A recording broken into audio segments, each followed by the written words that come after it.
Habib novel asli atau palsu? Maka saya katakan saya punya paspor Habib. Nah, saya punya paspor Habib. Ini dikeluarkan oleh Maktab Ad-Daimi ya. Dikeluarkan Maktab Ad-Daimi. Rabithah Alawiyah. Rabithah Alawiyah. Jadi saya ini Habib generasi yang ke-38. Jadi saya ini Habib generasi yang ke-38. Jadi saya ini Habib generasi yang ke-38. Sama dengan Habib Muhammad. Habib Muhammad juga generasi yang ke-38.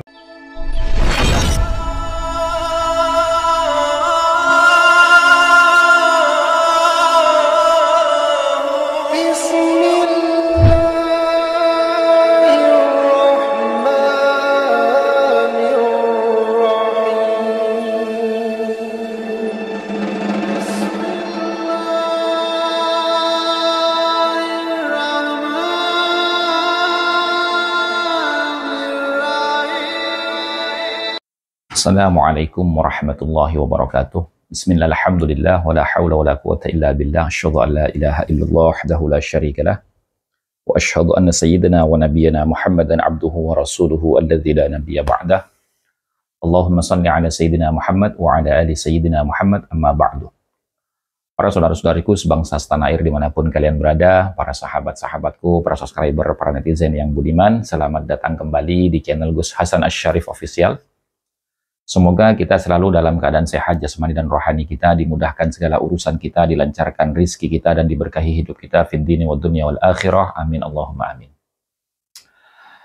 Pada kesempatan video kali ini teman-teman ya, kita kembali akan membicarakan tentang pengakuan ya seorang Habib yang di awal video tadi saya putarkan sekilas ya, di mana dia mengatakan bahwasanya dia Habib yang asli karena dia punya paspor nasab ya. Nah ini teman-teman ya, jadi bukan hanya kita ini keluar dari negara kita atau masuk ke negara orang kita perlu paspor ya, nasab pun perlu paspor. Jadi untuk masuk ke dalam keluarga keturunan baginda Rasulullah SAW kita perlu paspor. Nah ini yang sangat lucu teman-teman ya, paspor nasab gitu teman-teman ya.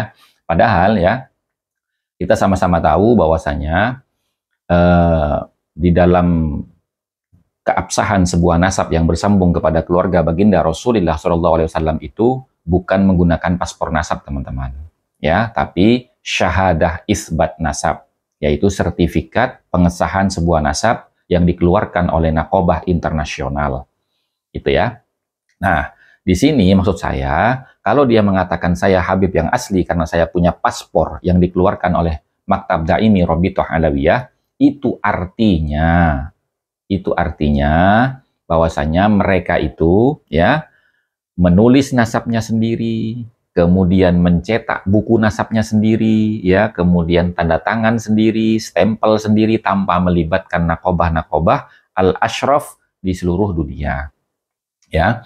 Nah, oleh karena itu jelas sekali bahwasanya mereka ini adalah perkumpulan atau organisasi ikatan kekeluargaan keturunan Alwi bin Ubaidillah.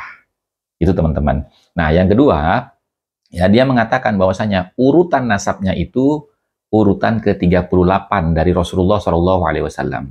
Nah, di sini mari kita lihat ya melalui kaedah ilmu nasab, di mana Ibnu Khaldun itu pernah berkata bahwasanya lazimnya, lumrahnya, mustinya ya dalam kurun waktu 1 abad itu diisi oleh 3-4 generasi teman-teman ya. Kalau 3 generasi yaitu kakek ya, bapak, anak gitu kan. Nah kalau 4 generasi berarti kakek ya, bapak, anak, cucu atau cicit gitu ya. Kakek, bapak, cucu, cicit gitu ya. Nah, itu kalau 4 generasi. Nah, sekarang bagaimana kita bisa melihat kebenaran, keabsahan silsilah nasab mereka bersambung kepada Rasulullah SAW melalui Ahmad bin Isa?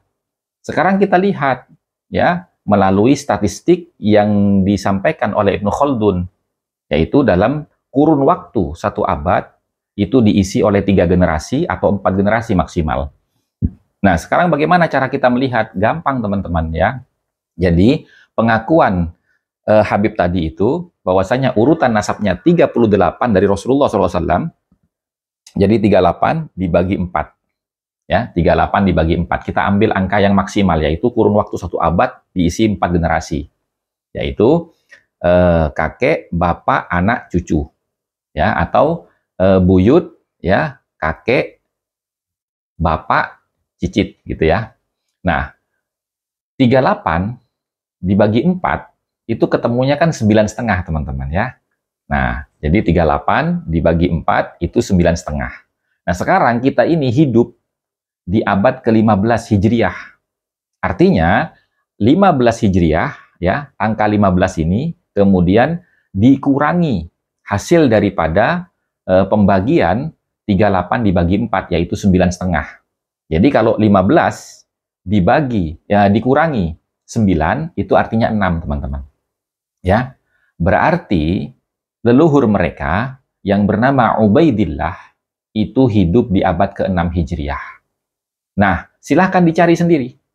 Siapakah di abad ke-6 seorang tokoh historis, ya, yang termaktub di dalam sejarah Islam yang bernama Ubaidillah.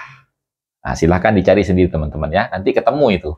Nah, artinya leluhur mereka yang bernama Ubaidillah ini, ya, tidak hidup sezaman dengan Ahmad bin Isa. Kan tidak mungkin. Kalau Ahmad bin Isa itu hidup di abad ke-4, kemudian punya anak bernama Ubaidillah yang hidup di abad ke-6. Ya, beda 2 tahun, kan tidak mungkin anak dengan bapak beda 2 abad. Sementara lumrahnya itu 1 abad diisi 3-4 generasi. Kan begitu cara berpikirnya, teman-teman, ya. Nah, demikian dari saya. Mudah-mudahan ini bisa menjadi pencerahan dan menjadi bahan untuk introspeksi, berpikir, menelaah, memahami, ya, tentang benarkah pengakuan mereka itu. Dari sisi urutan nasabnya saja sudah tidak masuk akal, teman-teman, ya. Nah, demikian dari saya. Wallahul muwaffiq ila aqwamit thoriq wal afu minkum. Wassalamualaikum warahmatullahi wabarakatuh.